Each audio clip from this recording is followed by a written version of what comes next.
ಕಲಬುರಗಿಯಲ್ಲಿ ಕೂದಲೆಡೆ ಅಂತರದಿಂದ ಪಾರಾದ ಬಾಲಕಿ. ಈ ಸುದ್ದಿಗಳನ್ನು ನೋಡೋಣ ಕರ್ನಾಟಕ ನ್ಯೂಸ್ ಟಾಪ್ನಲ್ಲಿ.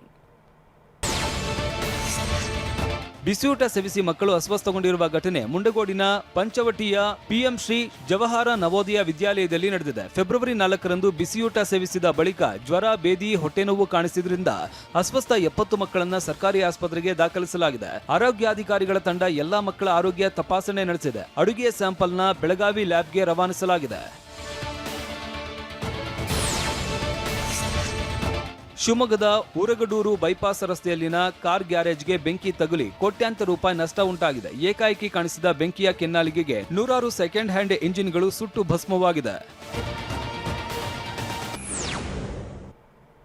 ಹಾವೇರಿಯಲ್ಲಿ ಕಳ್ಳತನಕ್ಕೆ ಸಾಥ್ ಕೊಟ್ಟಿದ್ದ ಕಾನ್ಸ್ಟೇಬಲ್ ಅಂದರ್. ಬಳ್ಳಾರಿಯಲ್ಲಿ 5,000 ವರ್ಷಗಳ ಹಿಂದಿನ ಅಸ್ಥಿಪಂಜರ ಪತ್ತೆ. ಗೃಹಲಕ್ಷ್ಮಿಯರಿಗೆ ಆಗುತ್ತಾ ಜೀವಿತ ಪ್ರಮಾಣ ಪತ್ರ ಕಡ್ಡಾಯ? ಈ ಸುದ್ದಿಗಳನ್ನು ನೋಡೋಣ ಸಮಗ್ರ ನ್ಯೂಸ್ ಟಾಪ್ನಲ್ಲಿ.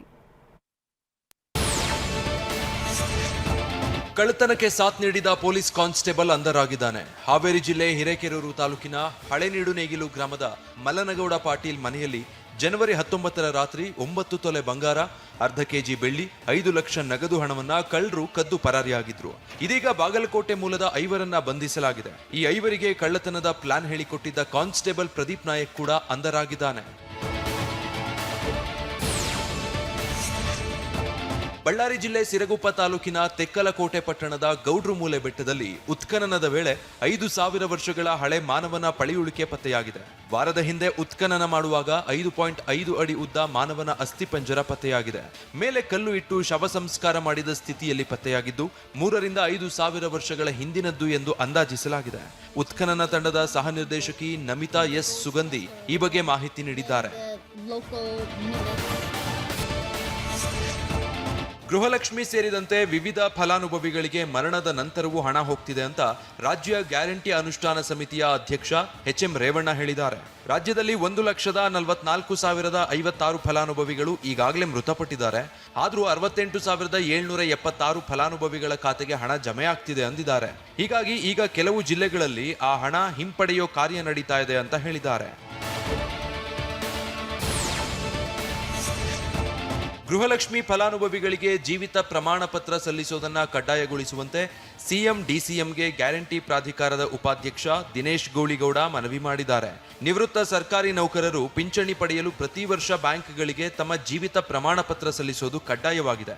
ಅದೇ ಮಾದರಿಯಲ್ಲಿ ಗೃಹಲಕ್ಷ್ಮಿ ಯೋಜನೆಯ ಅಡಿ ಅರ್ಹ ಫಲಾನುಭವಿಗಳಿಗೆ ಜೀವಿತ ಪ್ರಮಾಣ ಪತ್ರ ಸಲ್ಲಿಸುವುದನ್ನು ಕಡ್ಡಾಯಗೊಳಿಸುವಂತೆ ಮನವಿ ಮಾಡಲಾಗಿದೆ. ಈ ಬಗ್ಗೆ ಸಿಎಂ ಸೂಚನೆ ಕೂಡ ಕೊಟ್ಟಿದ್ದಾರೆ ಎನ್ನಲಾಗ್ತಿದೆ.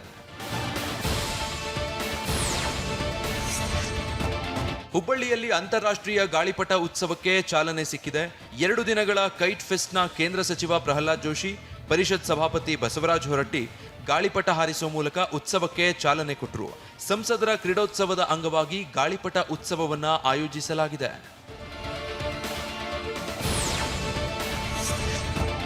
ರಾಯಚೂರು ಉತ್ಸವಕ್ಕೆ ಅದ್ದೂರಿಯಾಗಿ ತೆರೆ ಬಿದ್ದಿದೆ. ನಿನ್ನೆ ನಡೆದ ರಾಯಚೂರು ಉತ್ಸವದ ಸಮಾರೋಪ ಸಮಾರಂಭದಲ್ಲಿ ಉಪಮುಖ್ಯಮಂತ್ರಿ ಡಿಕೆ ಶಿವಕುಮಾರ್ ಭಾಗಿಯಾಗಿದ್ರು.